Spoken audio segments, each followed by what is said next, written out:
হাবিব সরকারে দু জাহান নবী মুস্তাফা বলেন, বিদায় হজের ভাষণে বলেছে, আমি তোমাদের কাছে দুটি জিনিস রেখে গেলাম, একটা হলো কোরআন আর একটা হলো সুন্নাহ। সুন্নাহ কারে কয় অনেকেই তো বুঝে না, ভালো করে শুনবেন। আবার অনেক হুজুররা মাহফিলের মধ্যে বয়ান করে বলে আল্লাহর কোরআন এবং নবীর হাদিস, এই কথা বলিয়া নেয়। না না, হাদিস নয়, বোঝার বিষয় আছে, মেহেরবানি করে মনোযোগ দিয়া বুঝবেন। হাদিস কাকে বলে আর সুন্নাহ কাকে বলে, এটা যদি না বুঝেন তাইলে আপনি বিপদগামী হয়ে যাবেন। আহলে হাদিসের লোকেরা আপনার ইমানটা ধ্বংস করে নিয়ে যাবে। মেহেরবানি করে মনোযোগ দিয়ে শুনবেন। মাহফিল তো এই জন্য করে মানুষ, কিছু জিনিস জানার জন্য, বোঝার জন্য, পাওয়ার জন্য। এই মুসলমান, সুন্নাহ কারে কয় শোনেন। আপনার আমার নবী রাহমাতাল লিল আলামিন নবী যখন মদিনা শরীফে কদম দেয় নাই, ওই জায়গার নাম ছিল ইয়াসরিব। কদম দেওয়ার আগে ওই জায়গার নাম ছিল ইয়াসরিব। ইয়াসরিব মানে অশ্লীল জায়গা, জঙ্গল জায়গা। ওই জায়গায় কোনো মানুষ যাইত না। যদিও কেউ যাওয়ার প্রয়োজন হইতো, গাদার মতো গোড়ার মতো চেঁচান দিয়ে ঢুকতে হইতো, না হইলে পেট ফুলে মারা যাইতো। কথা কি বোঝা যায়? পেট ফুলে মারা যাইত। কিন্তু আপনার আমার নবী যেদিন মদিনা শরীফে ওই ইয়াসরিবের মধ্যে কদম দিয়েছে, ওই জায়গার নাম হয়ে গেল সোনার মদিনা। আপনার আমার নবী কদম দেওয়ার পরে এরপরে বনে কুরাইশা গোত্রের লোকেরা আমার নবীর সঙ্গে বেয়াদবি করে যখন লোকচুরি ভাবে মদিনায় প্রবেশ করে ফেলেছে, তাদের পেট ফুলে গেছে, তাদের পেট ফুলে গেছে, তারা মারা যাবে অবস্থা হয়ে গেছে। একজন সাহাবী আয়েশা আপনার আমার নবীর কাছে আয়েশা বলে, ইয়া রাসূলুল্লাহ, নবী গো, বেয়াদবি ক্ষমা করবেন, ইয়া রাসূলুল্লাহ, ইয়া হাবিবাল্লাহ। ওগো নবীজি, বনে কুরাইশা গোত্রের লোকেরা মদিনার ভিতরে প্রবেশ করার কারণে তাদের পেট ফুলে গেছে, তারা মরে যাবে।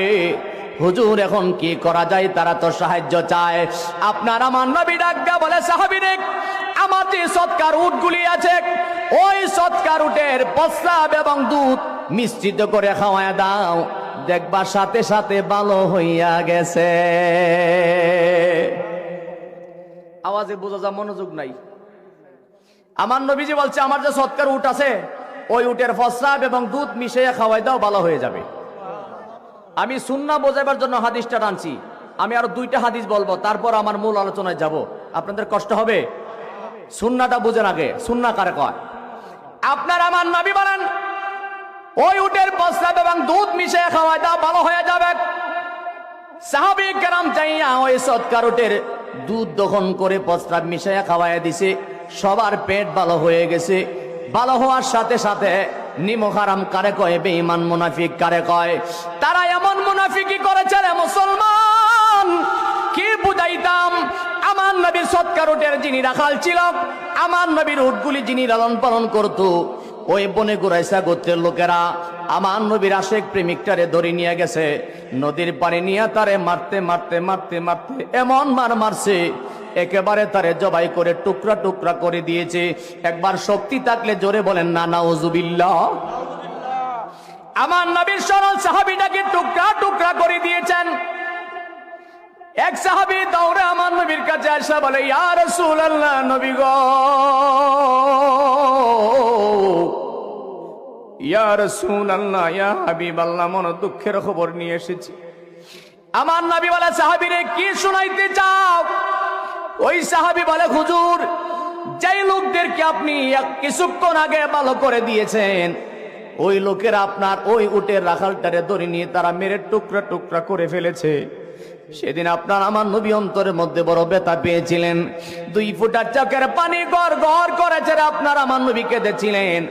আর সাহাবীকে ডাক দেয়া বলেছিল, এরা সাহাবীরা শোনো শোনো, যেইভাবে আমার রাখালটারে তারা টুকরা টুকরা করে দিয়েছে, আমি রাসূল অনুমতি দিলাম তোমরাও তাদেরকে এইভাবে টুকরা করে দাও। জোরে বলে আল্লাহু আকবার। বাবারা, ভাইয়ারা আমার, এই হাদিসগুলি মনোযোগ দিয়ে শুনে রাখেন, আজীবন কাজে লাগবে। আমার নবী বলেছিল, সেদিন যেইভাবে আমার সাহাবীটারে টুকরা টুকরা করে দিয়েছে, যাও আমি অনুমতি দিলাম তোমরা টুকরা করে দাও। সাহাবায়ে কেরাম একটা সেকেন্ড দেরি করে নাই, পাগলের মতো ছুটে গেছে। দৌড়াইয়া আবার যখন আমার নবীজির কাছে আসলেন, আসার পরে আমার নবী ডাক দিয়া বলে, সাহাবী রে, শুনিয়া নাও, জানিয়া নাও, আজকের পর থেকে আমি রাসূল তোমাদেরকে এলান করে দিলাম, আর খুনের পরিবর্তে খুন করা যাবে না। সুবহানাল্লাহ। আমার নবীজি বলেন আজকের পর থেকে খুনের পরিবর্তে আর খুন করা, এটাকে বলে সুন্নাহ। অর্থাৎ আগের হাদিসে নবীজি বলেছে টুকরা করে দাও, পরের হাদিসে আমার নবীজি বলেছে আজকের পর থেকে আর খুনের পরিবর্তে খুন করা যাবে না।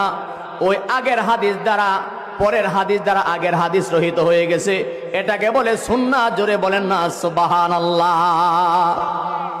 আমার নবী বলেছেন উটের দুধ এবং প্রস্রাব মিশিয়ে খাওয়ায় দাও, ভালো হয়ে যাবে।